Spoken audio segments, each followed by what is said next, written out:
ગુજરાતના ખેડૂતો માટે અત્યારે માઠી દશા બેઠી હોય તેવું લાગે છે, કારણ કે ગુજરાતના આપણા કૃષિ મંત્રી રાઘવજી પટેલ કોઈ બાબતે કંઈ બોલવા માટે તૈયાર નથી, કંઈ સાંભળવા માટે તૈયાર નથી, કોઈ સહાય આપવા માટે તૈયાર નથી. અને ખાસ અત્યારે જ્યારે રવિ પાક વાવવાનો છે, ખેડૂતોને તમામ તૈયારીઓ થઈ ગઈ છે અને તેમ છતાં હજુ ખાતર ખેડૂતોને નથી મળ્યું. આ ખાતર નથી મળ્યું એટલે ખેડૂતો હેરાન પરેશાન થઈ રહ્યા છે અને આ ખેડૂતોને ખાતર અપાવવા માટે હવે કોઈક તો ભાજપના એવા ધારાસભ્ય છે જે મેદાને આવી રહ્યા છે, તેમની સરકારને કહી રહ્યા છે. હવે આ સરકાર એમનું સાંભળે તો બહુ સારી વાત છે, કારણ કે ખેડૂતો કે અમારું તો આ સરકાર સાંભળતી નથી, એટલે હવે સાંભળવાનું તો એમના ભાજપના નેતાઓનું જ છે.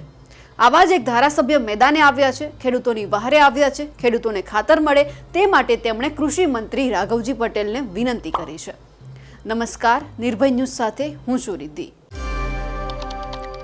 ગુજરાતના ખેડૂતોને ખાતર નથી મળતું અને એ બાબતે ભાજપના કોઈક તો એવા ધારાસભ્ય છે જેમણે હિંમત કરી છે કૃષિ મંત્રીને કહેવાની, અને જેમણે હિંમત કરી છે એ છે બાયડના ધારાસભ્ય ધવલસિંહ ઝાલા, જેમણે કૃષિ મંત્રીને પત્ર લખ્યો છે અને રજૂઆત કરી છે કે અમારા ખેડૂતોને તમે ક્યારે ખાતર આપશો, કારણ કે હજુ ડીએપી ખાતર નથી મળ્યું. રવિ પાકની તૈયારીઓ થઈ ગઈ છે, ખાલી ખાતરની રાહ જોવાની બાકી છે. જ્યારે ખાતર આવશે ત્યારે અહીંયા જે વાવેતર થયું છે એમાં ખેડૂતોને પણ ફાયદો થશે. અને સૌથી મહત્વનો મુદ્દો પણ તેમણે ટાંક્યો છે, અને ખાસ એ જે મુદ્દો ટાંક્યો છે એમાં ક્યાંક એવું લાગે છે કે તેમણે સરકારને ટોણો પણ માર્યો છે. સૌથી પહેલા તો પત્ર શું લખ્યો છે તે સમજી લઈએ. અરવલ્લી જિલ્લામાં ડીએપી રાસાયણિક ખાતરની અછત છે. આમ તો આખા ગુજરાતની અંદર અત્યારે ડીએપી રાસાયણિક ખાતરની અછત છે. સરકાર કહી રહી છે કે હા, ખાતરની અછત છે, અમે જલ્દીથી ખાતર પૂરું પાડીશું, રસ્તામાં છે, આવી જશે, જથ્થો ઉપલબ્ધ છે, બસ આટલી જ વાત કરવામાં આવે છે, પરંતુ હજુ સુધી ખાતર નથી મળ્યું. વંદે માતરમ સહ ઉપરોક્ત વિષય બાબતે જણાવવાનું કે અરવલ્લી જિલ્લામાં હાલ ખેતીવાડી ક્ષેત્રે ઘઉં, મકાઈ, ચણા અને બટાકા જેવા અન્ય શિયાળુ વાવેતર માટે ખરીદ વેચાણ સંઘ અને મંડળીઓમાં ડીએપી ખાતર સરકાર દ્વારા સહાયના ધોરણે આપવામાં આવતું હોય છે. જે આ ડીએપી રાસાયણિક ખાતર માટે હાલ અરવલ્લી જિલ્લામાં ખેડૂતો વલખા મારી રહ્યા છે અને તેમને વાવેતર તો કરવું છે, પરંતુ આ ડીએપી ખાતર ન હોવાના કારણે તેમના ખેતરો હાલ ખેડ કરીને તૈયાર પડી રહ્યા છે. આ અત્યારે જે પરિસ્થિતિ છે આખા ગુજરાતના તમામ ખેડૂતની છે.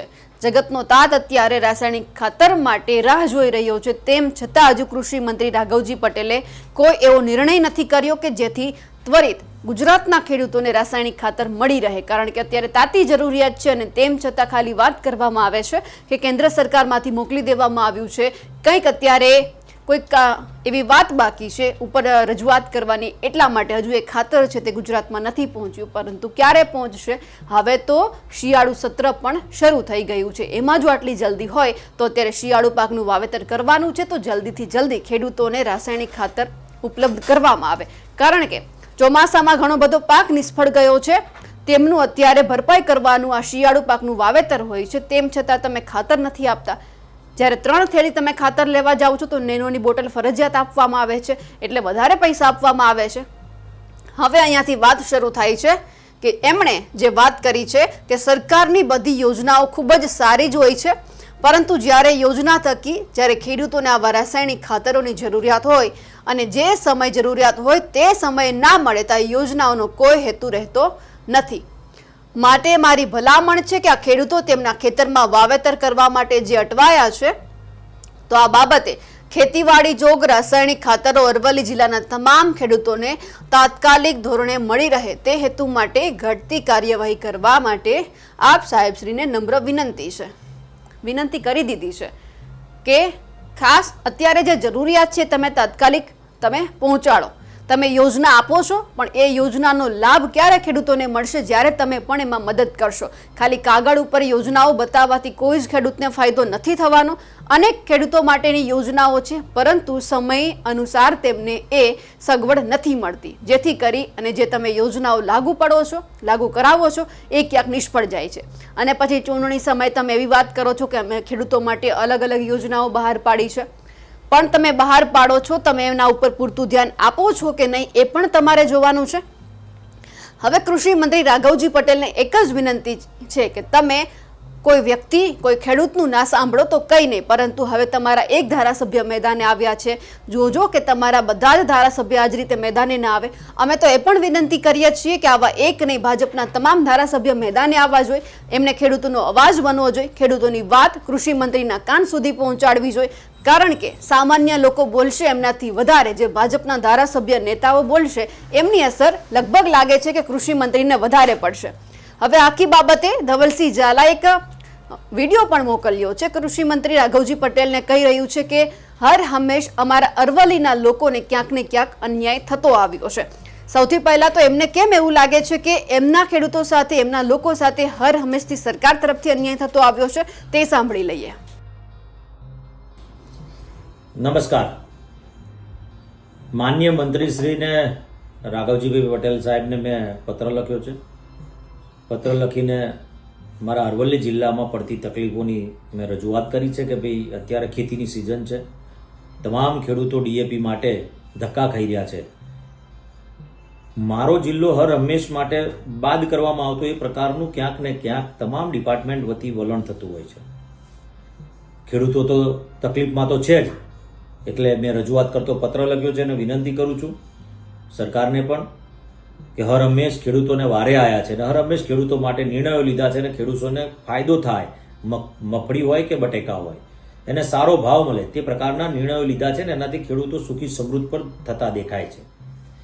પરંતુ ડીએપીની જરૂરિયાત અત્યારે ખૂબ મોટા પ્રમાણમાં છે અને ડીએપીની જરૂરિયાત સંતોષાય તે માટે તાત્કાલિક ધોરણ પર પુરવઠો અહીંયા મોકલવામાં આવે ડીએપીનો, જેથી કરીને ખેડૂતો હેરાન ના થાય. અત્યારે બટેકાની સિઝન હોય, અત્યારે વાવેતરની સિઝન છે અને ખૂબ ડીએપીની જરૂરિયાત ઊભી થઈ છે.